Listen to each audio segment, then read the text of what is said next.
ولكن هي فعليا ما بتتحرك هاي المسافة. يعني انت عندك في ارض الواقع الماكينة بلشت تشتغل، بس اعطيتها امر انه تشتغل 50 ستيبس وتقطع فيهم 50 مليمتر. فهي فعليا ما بتشتغل على الاشي. في ال 50 مليمتر اللي اعطيتها اياه يعني النت، والامر اللي اعطيتها اياه انها تقطع 50 مليمتر، فعليا مش راح تقطعه. ليش؟ لانه في عندك جزئية معينة في الكود.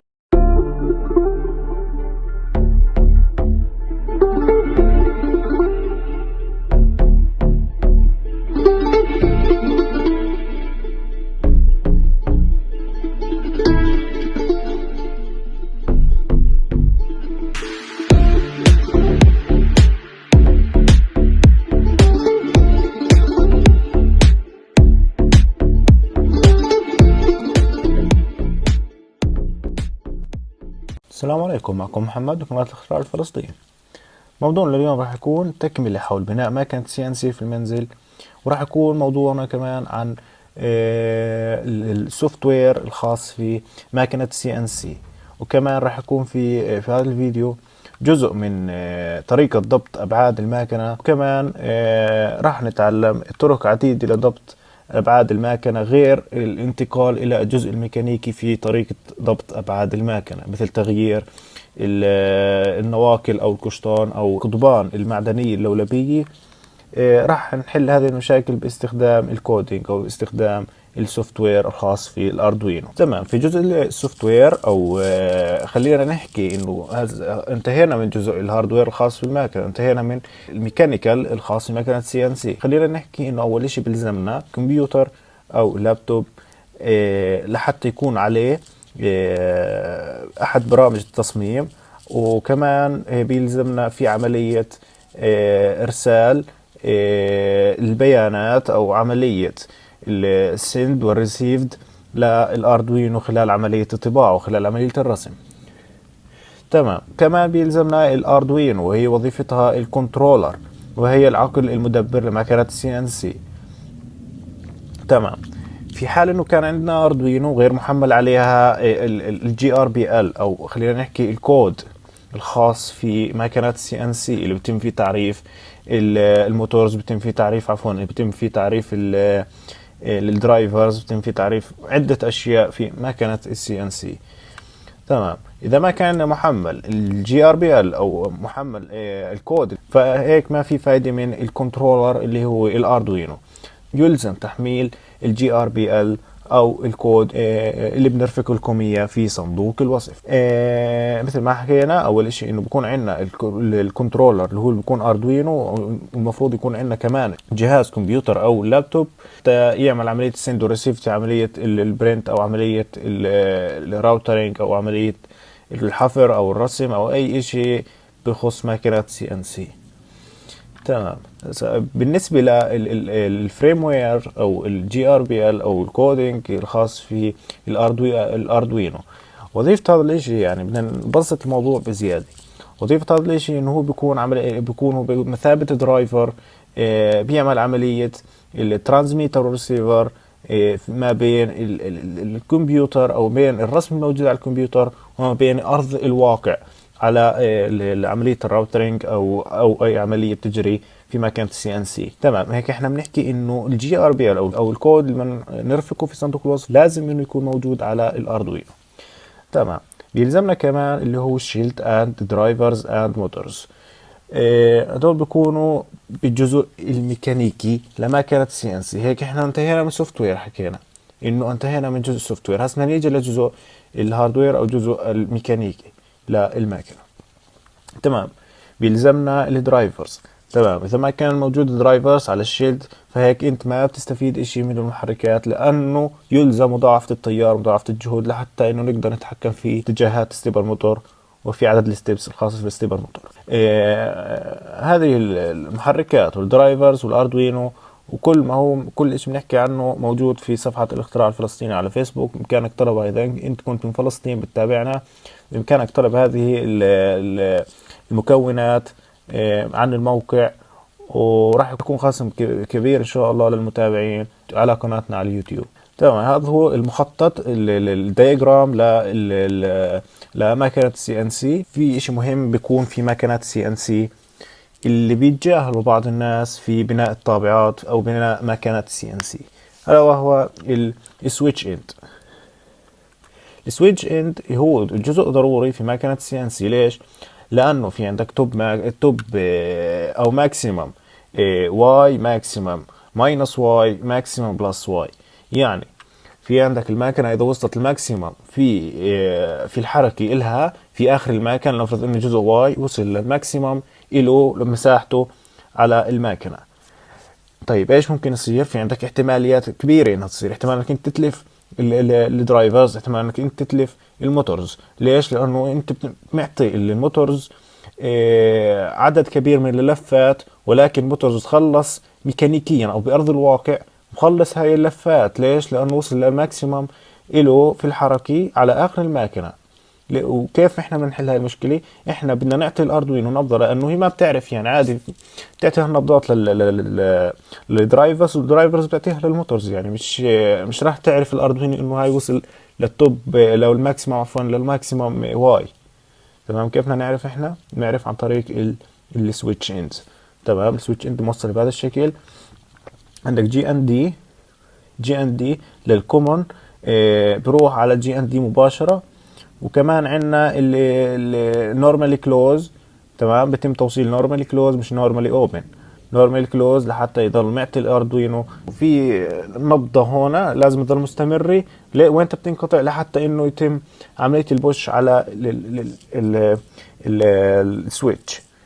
في هاي الحالة يتم إعطاء أمر للماكنة وإيقاف عملية الحركة. في عندنا هون الباور جاك من 12 فولت ل 36 فولت. طبعا الأفضل إنك أنت 12 فولت. ليش؟ لأنه الستاندرد بيحكوا لنا إنه بنشتري من الصين يعني بيتحمل 36 فولت، ولكن إذا أنت بتعمل 36 فولت وكان عندك استبار موتور مثلا 5 أمبير 4 أمبير، راح تتلف الدرايفرز في حال انه صار عملية مثلا مثل ما حكينا انه اذا ما كان عندك سويتش اند راح يتم سحب تيار عالي عن طريق الدرايفرز، عن طريق الاي سي الموجود على الدرايفرز، وراح يتلف هذا الاي سي.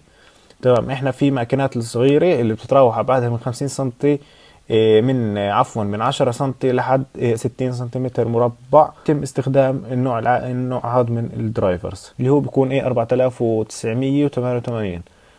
وفي درايفرز ثاني للاستبر موتور الكبار النيما 32 ونيما 23. خلينا ننتقل لجزء الكودينج. تمام. كيف نقدر نرفع الكود؟ كيف نقدر نعدل على الكود لحتى نضبط اعدادات الحركه للماكينات السي ان سي. تمام. في عندنا سلايدات. انا عملت سكرين شوت للكود عندي، وانا عملت بعض السلايدات لحتى نتمكن من شرح الكود البرمجي بشكل جيد. في عندنا اول شيء هاش انكلود سيرفو دوت اتش. احنا بدنا نستخدم سيرفو في عملية الرسم او الطباعة او اي شيء. راح نستخدم السيرفو مكتبة السيرفو لحتى نقدر نتعامل مع السيرفو موتور، مثلا بالز وود مودوليشن او اي شيء، لحتى نقدر نعطيه 0 1 او اي تيجي تظهر للدرايفر الخاص في الاستبار في السيرفو موتور. تمام. المكتبة الأولى اللي هي اتش انكلود سيرفو دوت اتش. وعندنا المكتبة الثانية الخاصة راح نستخدم نوع راح ارفق لكم صورة في الكود الثاني. في يعني عندنا راح يكون عندنا نوعين من ماكينات سي ان سي او نوعين من الدرايفرز. راح احط الكود الخاص في جي ار بي ال، وراح احط الكود الخاص في الاردوينو اللي بامكانك انت تعمل تعديلات عليه. مثل ما حكيت لكم انه بجي ار بي ال ما بتقدر تعمل عليه تعديل، الكود ما بتقدر تعمل عليه تعديل لانه بكون ستاندرد من شركه من الشركه المصنعه او من الشركه اللي بتكتب الكود الخاص في جي ار بي ال وبتعمل عليه تطوير. تمام. بالنسبه للكود اللي بدي ارفق لكم اياه الخاص بالاردوينو كتابي من شركه الاختراع الفلسطيني، خاص بشركه الاختراع الفلسطيني. اذا ما بتقدر انت ترفعه للاردوينو بامكانك تطلب لوحه الاردوينو من شركه الاختراع الفلسطيني وتحكي لهم انا بدي احمل عليه الكود الخاص في السي ان سي. وبالنسبه للابعاد ما بنقدر نضبط لك اياها، ولكن بنعطيك شرح تفصيلي عن طريقه ضبط الابعاد حسب ما الماكينه اللي خاصه فيك. نرجع للكود البرمجي. بدي راح اشرح شويه اشياء في الكود البرمجي، مش راح اشرحه كله، كيف انت تقدر تغير الستبس وكيف تقدر تضبط ابعاد الماكينه. باقي الكود راح يكون بسيط عليك. بين زد اب يعني خلينا نحكي انه ماكسيمم. هسه بين زد اب يعني انه على المنفذ اللي احنا عرفنا فيه البين زد اب تمام. في المنفذ اللي عرفنا فيه بينزد اب انه بحكي له انا بدي اياك تعطيني اعلى قيمه اللي هي 115 وما تزيدش عنها. ليش؟ لانه احتمال يلف 100 بيقدر يلف السيرفو موتور 360 درجه، انا بدي اياك بس تلف نسبه 115. تمام. بينزل داون انه ينزل لي اكثر اشي 83. تمام. طب بس ليش انا حكيت 83 او 115؟ طبعا هذا بروح للجزء الميكانيكي، انت بتقدر تعرف هاي الارقام من الجزء الميكانيكي. ينزل عندك السيرفو موتور كيف ايش نسبة البعد ما بين الراس، خلينا نحكي راس القلم، وما بين اللي هي ارضية الجزء واي. راح يظهر لك يعني النسبة هاي او نسبة البعد ما بين رأس القلم وجزء واي، راح تقدر انت تضبطها من خلال القيمة هذه اللي هي بنزد داون وبنزد اب. تمام. نيجي لجزء ضبط الابعاد.